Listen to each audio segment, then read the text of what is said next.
Bonsoir à toutes et à tous, je vous retrouve ce soir non pas pour vous parler de la suite du cycle Hammer, mais pour revenir simplement à un nouveau Retro Movies, donc qui explore les décennies marquantes du cinéma de genre, tous les genres, international évidemment, et ce soir j'ai choisi sans doute l'un des chefs-d'œuvre du cinéma fantastique, et qui est aussi plutôt, je dirais, s'apparente à la science-fiction, puisqu'il s'agit d'un des meilleurs films du genre, avec donc le voyage fantastique de Richard Fleischer, donc grand réalisateur hollywoodien qui a donc fait bon nombre de bijoux du cinéma, sur lequel je reviendrai par la suite après vous avoir présenté donc ce dont il est question ici dans ce magnifique film à la fois de SF et de fantastique, donc qui explore, je dirais,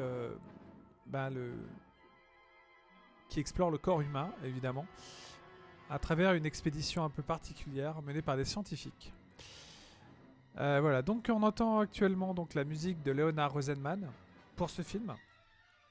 Donc c'est un film qui est sorti en 1966 et je voulais absolument revenir sur ce classique qui pour moi donc considéré comme un des meilleurs du genre. Alors ça nous raconte quoi le voyage fantastique?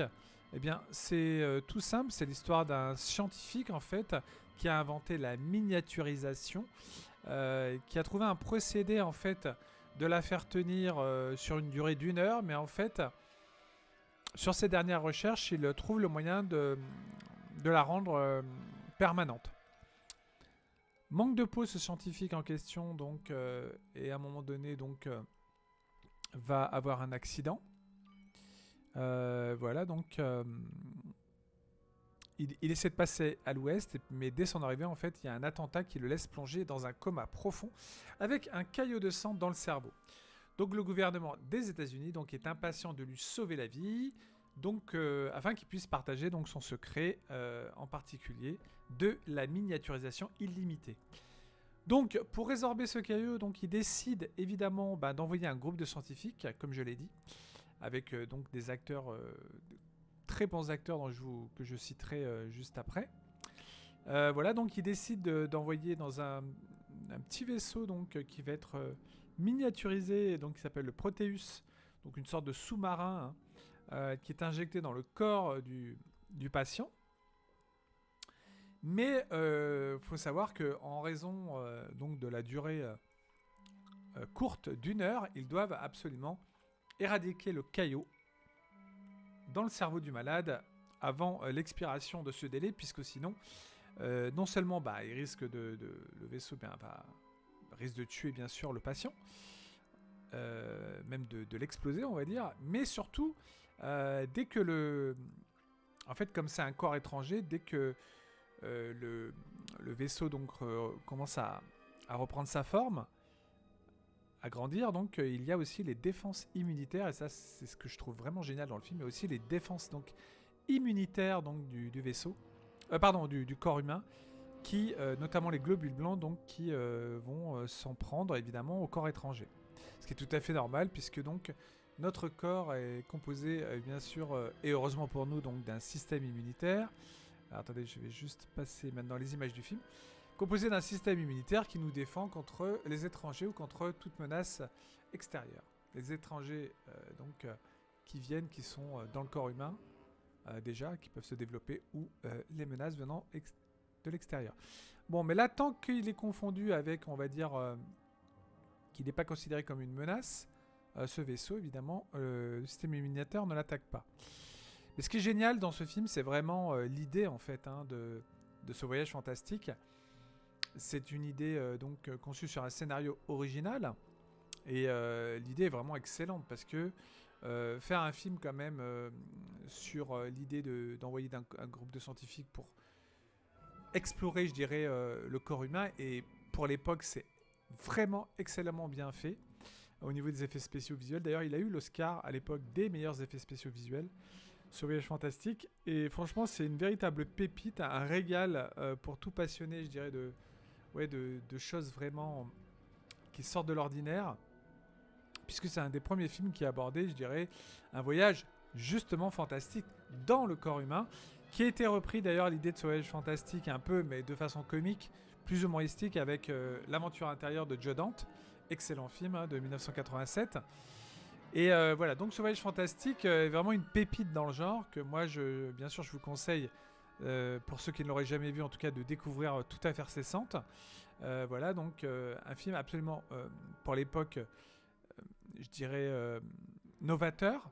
La conception de ce film vraiment donc est surprenante, puisque donc on explore le corps humain et on voit beaucoup de scènes, bien sûr, dans le corps humain où on traverse les valves différentes du corps humain, ainsi que les alvéoles. Enfin, on en arrive même à un moment donné jusqu'au cœur. On traverse les vaisseaux, on voit les globules rouges qui s'activent, les globules blancs également. Voilà. Mais il faut savoir que dans la mission, en fait, il y a aussi donc la présence d'un traître qui va essayer de faire saboter cette mission. Ce qui renforce évidemment, vous en doutez bien, le suspense du film, parce qu'il y a un vrai suspense, notamment quand donc, comme vous savez que donc ils sont limités dans le temps, et ils doivent sortir par l'œil, pour pouvoir s'en sortir, ils doivent donc remonter jusqu'au cerveau, et en sortant par le vaisseau, il doit sortir par l'œil en fait, dans une larme en fait.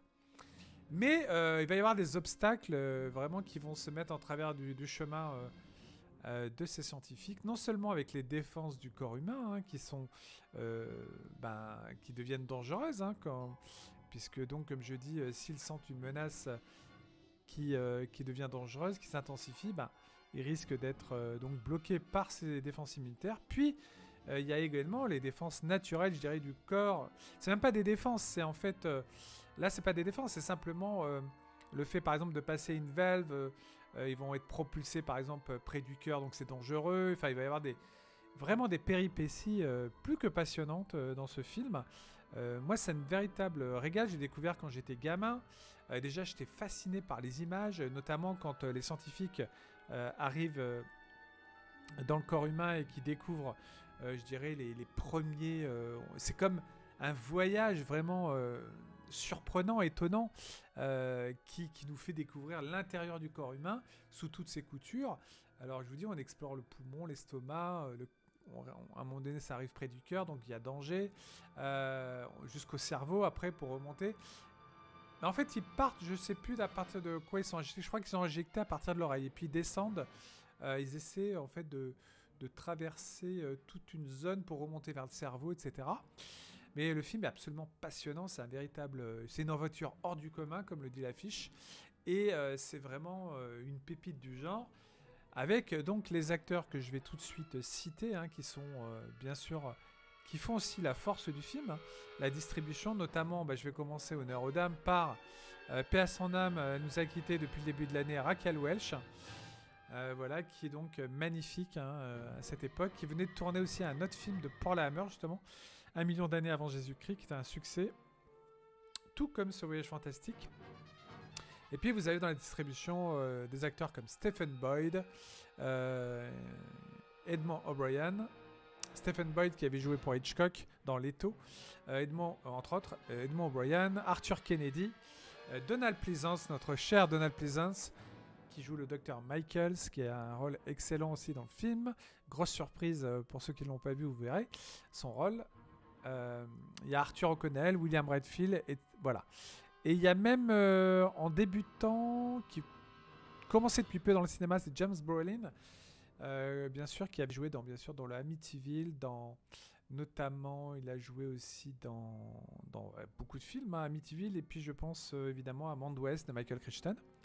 Voilà, donc c'est un film vraiment passionnant de par son sujet, donc sa thématique, vraiment avec un bon suspense qui fonctionne. Il y a 1h40, je dirais, d'un film mouvementé, avec des effets spéciaux visuels magnifiques pour l'époque, vraiment qui remplit toutes ses promesses d'offrir un spectacle gratifiant, étonnant, surprenant à travers le corps humain, en explorant donc, vous voyez comme ici on voit les images, là il passe à travers des filaments en fait qui sont censés représenter, je dirais, les sécrétions après d'un repas en fait, comme ici aussi là une attaque, je crois, de globules sur le vaisseau qui les bloque à un moment donné.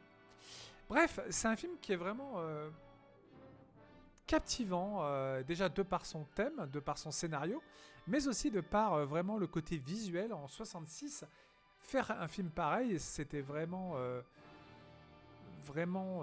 intelligent de créer une histoire pareille. Voilà, ça s'était jamais fait, ça s'était jamais vu. De mes souvenirs de cinéphile, je ne me souviens pas, en tout cas avant 66, d'un film qui ressemblait de près ou de loin à celui-ci, ou en tout cas qui explorait le corps humain. Non, je crois que c'était vraiment le premier du genre.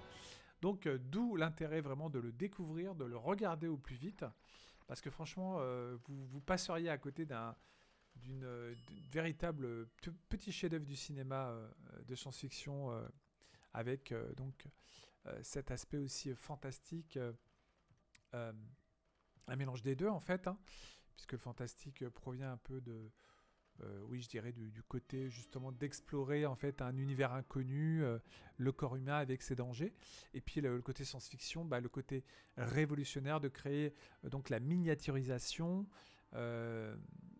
pour envoyer par exemple des vaisseaux comme ça pour par exemple soigner les personnes à l'intérieur de leur corps. Donc c'est un film absolument fascinant. Voilà, le mot est bien trouvé, je pense. Avec donc une direction d'acteur excellente de la part de Richard Fleischer, comme souvent dans ses films, hein. Richard Fleischer, on n'oubliera pas bien sûr la plupart de ses grands films comme Mandingo, comme 20 milieux sous les mers, comme L'étrangleur de Boston, dont j'ai déjà parlé ici, comme La fille sur la balançoire, comme peut-être pas ces derniers évidemment qui sont moins intéressants, mais surtout on n'oubliera pas un film dont on avait parlé dans ce Retro Movies, dont on avait fait un live d'ailleurs qui était absolument un chef-d'œuvre, hein, Soleil Vert, en 1973, sorti en 74 avec Charlton Heston, sans doute ouais, un de ses plus grands films. Et puis voilà, donc grand cinéaste. Voilà, donc je citerai également Tora Tora Tora, en film de guerre, Terreur aveugle, un excellent thriller avec Mia Farrow, où les flics ne dorment pas la nuit avec George C. Scott. Voilà, je pourrais encore citer Mister Majestic à Charles Bronson, un polar d'action. Bref, voilà, il y a vraiment de quoi faire. Il y a vraiment peut-être les derniers films sont, on va dire, plus des films un peu moins réussis comme Amityville 3D, bien que je le trouve quand même assez regardable, euh, pas mauvais, mais pas exceptionnel non plus, pas autant que le 2 évidemment. Ou Conan le Destructeur, la suite de Conan, qui est quand même inférieur au Conan de John Milius. Et puis il avait fait Calidor, etc. Voilà, un de ses derniers films. Voilà, donc Richard Fleischer, solide artisan hein, quand même des années 50, années 40 à 60, même jusqu'aux années 70. Voilà, donc qui ici donc s'illustre avec un film absolument donc indispensable que je vous conseille. Avec une histoire vraiment qui passe comme une lettre à la poste, hein. Il n'y a aucun ennui dans ce film, on se régale pendant 1h40 à suivre les aventures de ces scientifiques face à l'inconnu, face au corps humain, face à des menaces qui grandissent au fur et à mesure, et puis avec dans le scénario l'histoire d'une trahison d'un traître aussi qui essaie de saboter la mission. Mais je ne vous dévoilerai pas qui est le traître, parce que je préfère vous laisser découvrir par vous-même cet excellent film de Richard Fleischer, sorti en 1966, et que je vous invite vraiment à découvrir, si ce n'est déjà fait, ou à revoir bien sûr. Et puis voilà, c'est tout, donc rien d'autre à dire que c'est encore une fois l'intelligence et la grandeur du cinéma de l'époque que de nous livrer de véritables, je dirais, films intelligents et novateurs dans la science-fiction, dans voilà, matinée de fantastique, comme ici. Et puis, bien sûr, on repense évidemment au film de Joe Dante, hein, qui lui rend hommage quelque part, parce que le vaisseau, qui ressemble d'ailleurs un peu au film de Joe Dante. D'ailleurs, je crois que je me suis trompé, puisque je viens de montrer une image. En fait, parmi les images que j'ai récupérées, j'en suis désolé. C'est plutôt, je viens de vous montrer une image du film L'Aventure intérieure, parce que le vaisseau n'est pas du tout le même en effet. Donc j'ai dû mettre dans les images que j'ai capturées, en effet une image du film L'Aventure intérieure avec le vaisseau du film donc de Joe Dante. Voilà, j'en suis désolé. Bon, j'ai dû j'ai dû la rajouter peut-être parce que je voulais aussi montrer une image du film de Joe Dante. Mais voilà, donc attention, l'image du vaisseau, de l'autre petit vaisseau qu'on voit, c'est bien le film L'Aventure intérieure et non le Voyage fantastique. Par contre, les autres images que vous voyez, comme ici, c'est bien le Voyage fantastique, je précise. Voilà, donc écoutez, que dire d'autre sur ce véritable bijou du genre, si ce n'est que c'est encore une fois, je le redis et je le redis, ce qui fait la force de ces décennies, c'est de trouver vraiment dans tous les genres de films. Bon, là, c'est un film américain, évidemment, ils étaient quand même très, très, je dirais, en avance sur leur temps quand même par rapport aux thèmes qu'ils choisissaient souvent, comme Soleil Vert, comme, en tout cas dans la science-fiction, comme celui-ci, comme je pourrais en citer d'autres, comme bien sûr le 2001 de Kubrick. Voilà, donc année fastueuse quand même pour la science-fiction, les années 60. Je pense aussi à un film dont je parlerai qui s'appelle La guerre des cerveaux, qui était absolument pareil, en avance sur son temps quant au pouvoir psychique. Le thème donc de ce film, La guerre des cerveaux, sur lequel je reviendrai sûrement parce que c'est un film que j'avais adoré aussi. Voilà, donc je ne saurais que trop vous dire, foncez pour le voyage fantastique. Et puis voilà, donc on se retrouve, je termine en vous disant merci de m'avoir écouté encore une fois. On se retrouve normalement demain, si tout va bien, sur la chaîne Twitch. Il est possible que je diffuse sur Twitch, ma chaîne Twitch, et non pas YouTube. Voilà, parce que j'ai eu un petit souci avec YouTube pour la diffusion en live de demain. À vérifier, j'aurai la réponse demain, que j'ai commis une petite erreur sur la précédente vidéo. Voilà, mais bon, si c'est pas sur YouTube, ce sera sur la chaîne Twitch. Je vous enverrai le lien, voilà, pour vous connecter. Merci en tout cas à tous de m'avoir écouté. Voilà l'image de l'aventure intérieure. Donc rien à voir, c'est pas du tout le même vaisseau. Donc ça, c'est le film de Joe Dante, je précise. Et ça, c'est le film de Richard Fleischer. Vous voyez que le vaisseau n'est totalement différent. Voilà, mais bref. Au moins, ça vous montre, je dirais, c'est pas un remake, l'aventure intérieure du film Le Voyage Fantastique. C'est une réinterprétation d'un film. Enfin, c'est un hommage quelque part parce que ça se déroule dans le corps humain, mais c'est tout. C'est pas du tout le remake du Voyage Fantastique, le film de Joe Dante. C'est avant tout une comédie fantastique. Avec, bien sûr, côté science-fiction, puisque c'est l'histoire de ce vaisseau qui est miniaturisé également. Mais c'est pas du tout la même histoire.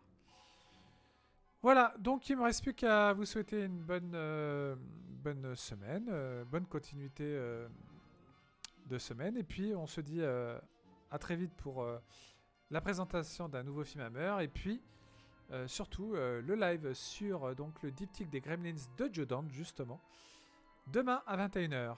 Merci, donc le vendredi 28 avril. Merci à toutes et tous de m'avoir donc écouté pour ce voyage fantastique.